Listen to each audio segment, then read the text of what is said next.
Welcome to Lo que Callan los Hombres, What Men Don't Tell podcast. From mental health and relationships to purpose, recovery, spirituality, and personal growth. This is a space where silence becomes conversation. I am Carlos Anaya, founder of Cafecito Espiritual. Let's talk about what men don't always say out loud. Today we're talking about something many men experience but rarely discuss, the gap between success and fulfillment. Why do so many men seem to have everything they work for, yet they still feel disconnected, restless, or unfulfilled? My guest today is Juan Angel, a licensed therapist and co-founder of Intuitive Counseling in Miami. For more than 15 years, he has helped people navigate addiction, relationships, emotional health, and personal growth.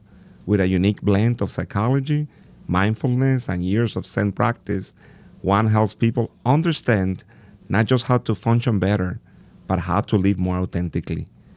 Juan, welcome to Lo que Callan los Hombres. Juan, welcome to Lo que Callan los Hombres. Thank you, Carlos, for having me here. Well, it's such a pleasure to have you here today. By the way, Juan is my therapist. I've been working for him for 4 years.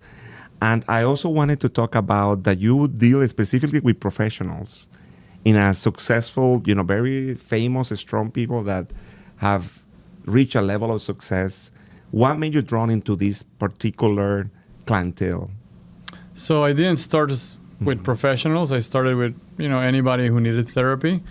And as I was aging and also becoming more experienced in working with professionals, it happened to be that it was a good fit because I bring a personal growth mindset and approach to therapy.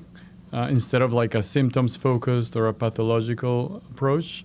And people that are successful, they're always looking to grow. So it's usually a good fit for them and for me to have a space where growth is the main focus and the value, not just healing, but also growth. So there is a common assumption that just because you're successful, you will have everything all together. But it's a huge lie. Mm-hmm. So, a person who is an executive or a doctor, why it is so easy to miss when they have an addiction? It's true. I think usually people that are become successful, maybe people don't think about it, but they made a sacrifice. These people have families, they have businesses, sometimes they have more than one business. And that sacrifice comes at a cost, and often is the cost of the personal self-care, the personal growth, their own mental health. And when that happens, so the professional might fall into like habits that are self-destructive, which is very common and is unfortunately happens to very successful, very well-rounded people.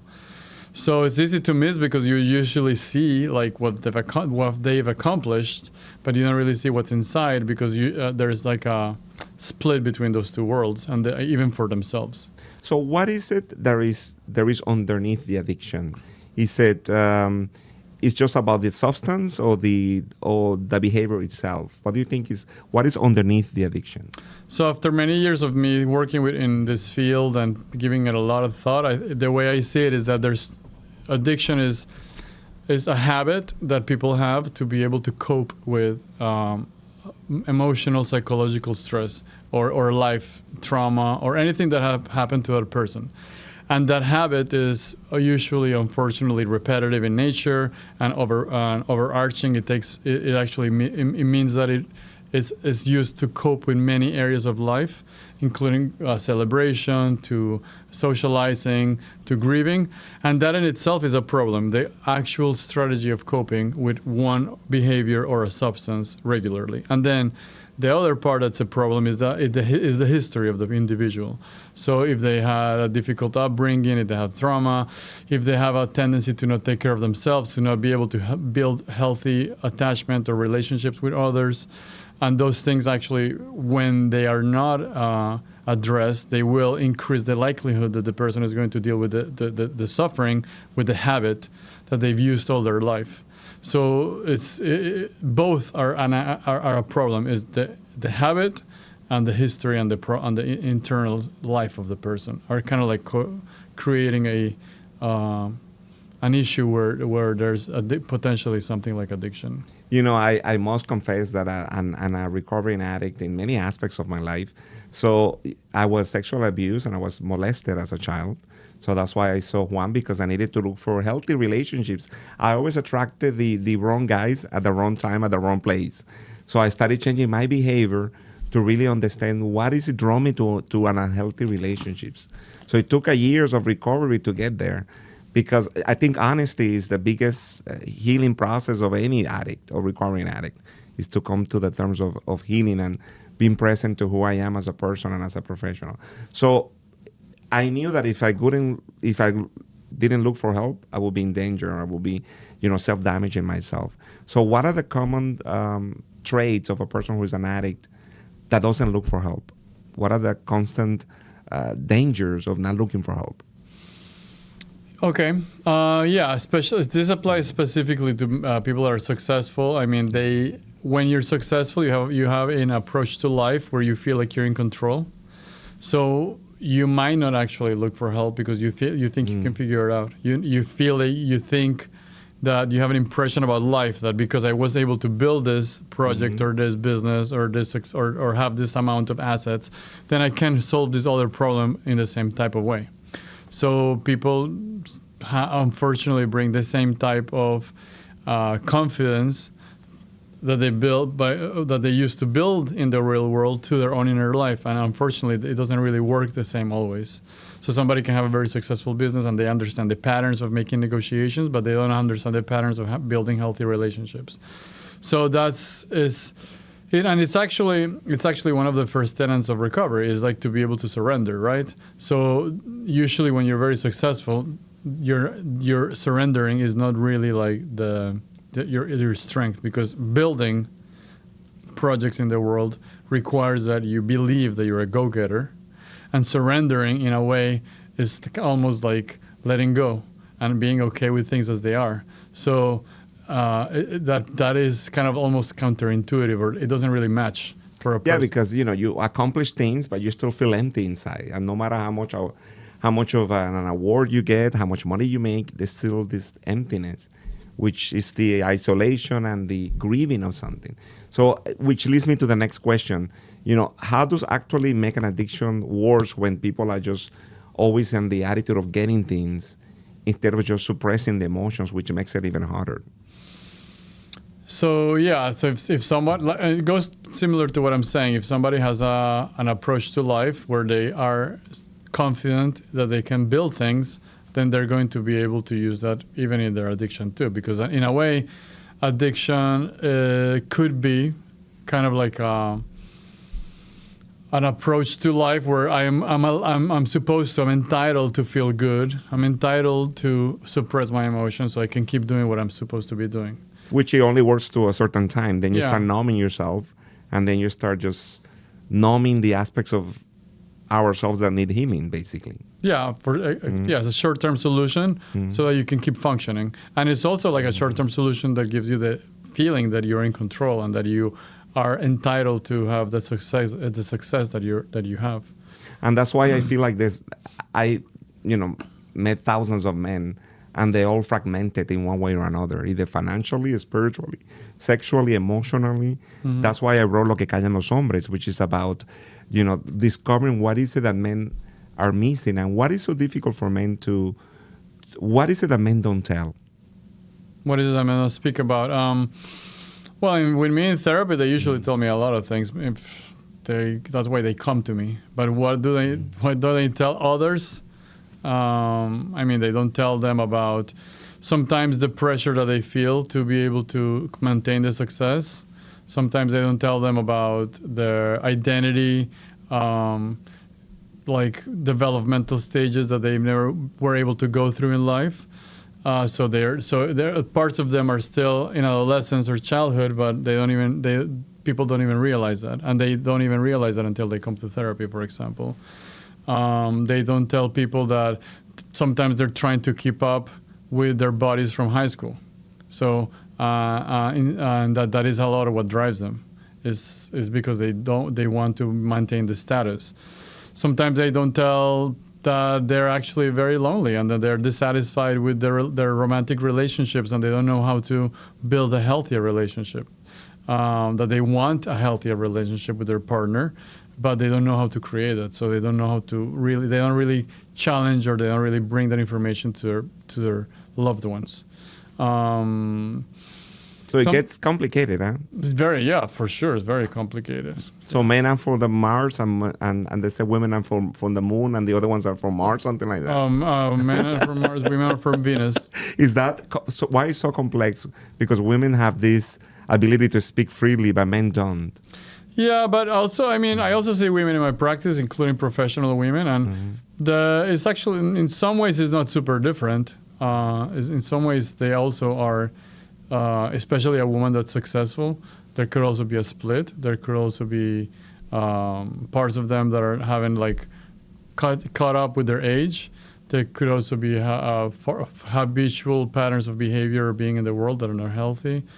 But yeah, women tend to seek more relationships with their friendships, with their social circle, and there might be more openness between themselves than within men. But I do think that is maybe slowly changing. Men are maybe more okay being vulnerable here and there with their friends. Maybe less than women, but I think they're trying to become more aware that it does matter. So you describe relationships as often being as the core of an addiction. So what are the patterns you most frequently see in high-achieving clients, for example, when it comes to the addiction itself? Yeah, definitely being able to build healthy relationships is highly correlated with being able to like manage your mental health in general. So if you have relationships where you feel isolated, where you feel like that your sense of worth is not being seen, or you don't feel heard or seen, then that could definitely augment your likelihood to go to the habit that you already have in your life, pretty much, which is, if you already like to use alcohol to cope with a lot of difficult emotions, usually a relationship that's not healthy is going to create a lot of stress, and then you're going to be more likely to use a substance or a behavior that's addictive. So, and part of the problem is that most of us, this is not about men or women, I think most of us don't actually really understand how to build a healthy attachment with other people. Like to be intentional, to be thoughtful about how we build relationships and attachments with others. So because we don't know how to do that, then we're in a way kind of vulnerable to not get a lot of our needs met when it comes to connection, when it comes to worth, when it comes to a sense of belonging and meaning in relationships. So when a lot of those needs are not met, there's usually a sense of lack that a person can have. And then that's where a substance or an addictive behavior comes in to rescue the person from the pain of something that is still lacking within themselves. Well, in my case, I grew up with so many, dysfunctional parents, and my needs were not met emotionally. I was neglected emotionally and physically. So it took a process to kind of regain my authentic power. So that also led to an addiction of dysfunctional addictions and, the codependency issues. So I wanted to ask you, why is it so hard for a professional, for example, a doctor, to go and look for help? Because it's a taboo that professionals look for help, especially doctors and nurses and, high-profile clients that they seem to have it all, but they don't. There could be a lot of things. Mm-hmm. There could be, sometimes it's time. Mm-hmm. Sometimes if you're actually like working really hard in whatever profession or businesses, you don't have a lot of time to go to therapy. Sometimes it's also like, vulnerability it could be confused with weakness. So being vulnerable and being weak are not the same thing, but asking for help is being vulnerable, and if the person has that mentality that success is strength, then asking for help goes against a value that they have to keep it together. Sometimes there's stigma, especially in like our Latino community. We're still maybe developing a positive stigma towards mental health. And also in men, is also like there's even more stigma. Sometimes it's also access. Sometimes you don't know where to go. Sometimes you don't know who's a good therapist. And that's actually how I get a lot of my referrals, is word of mouth. Most of the people that come to me is because they were recommended, not because they were actually looking for a therapist, because it is hard to know who is the person that's going to be able to make you feel seen, make you feel heard, make you feel understood, and help you achieve the goals that you have for yourself in your life, from like the deep goals, not just symptom management, but the deeper actual goals that is able to like really see what you're really struggling with. So yeah, there could be a lot of barriers for somebody, both successful or not successful, to actually reach not just a therapist, but our therapist that is meant to be a good fit, or somebody that is actually going to help them. After years of recovery, seekers is what make you sick. So what message do you have for those professionals that are, any professional that is watching this, what advice do you have for them that they know they need to look for help? Yeah, that's a really good question. I really do believe that, and this is something that of course I'm trying to integrate into my life every day, but I really do believe that success is incomplete, not because of a standard of incompleteness, but because of the reality of it. It's incomplete without really a holistic approach to one's life. That includes relationships, that includes mental health, that includes physical health, financial health, purpose, meaning, all that stuff, community engagement.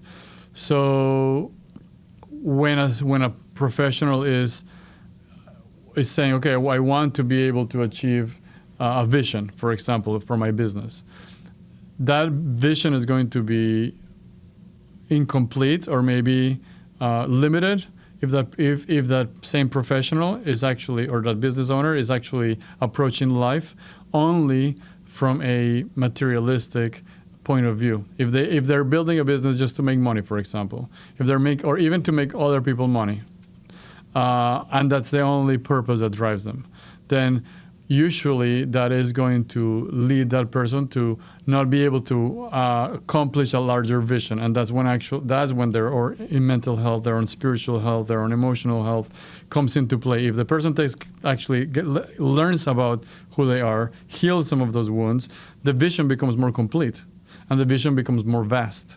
And it's not just about the materialistic component.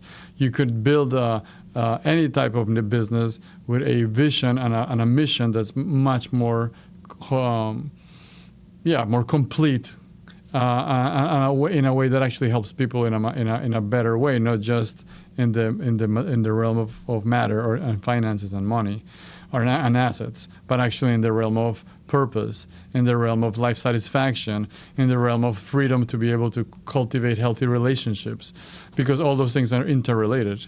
So if a person that wants to be successful is contemplating their own desire to actually manifest their vision, if they really want to manifest a more complete vision of that manifests their own potential, it has to include mental health, spiritual health, and emotional health and recovery, to be able to actually maximize, the way that you can be in this world in a healthy, wholesome, holistic way. The statistics are very alarming. The cases of homicides and suicides among men is alarming. So, and they say the people that don't look for recovery, addicts, they end up in jail, they end up in the hospital, or they end up in the hospital, death. I think 3 places they end up, either death, hospital, or jail, I think. So I don't want any of these people to end up in one of those 3 places, if they don't look for recovery. Because this is why I wrote Lo que callan los hombres, and this is why I have this mission to really help men open up and really come out of the shadows and really speak freely about what is the shame of really just speaking about your own truth, because that level of vulnerability is what opens up and frees ourselves from pain.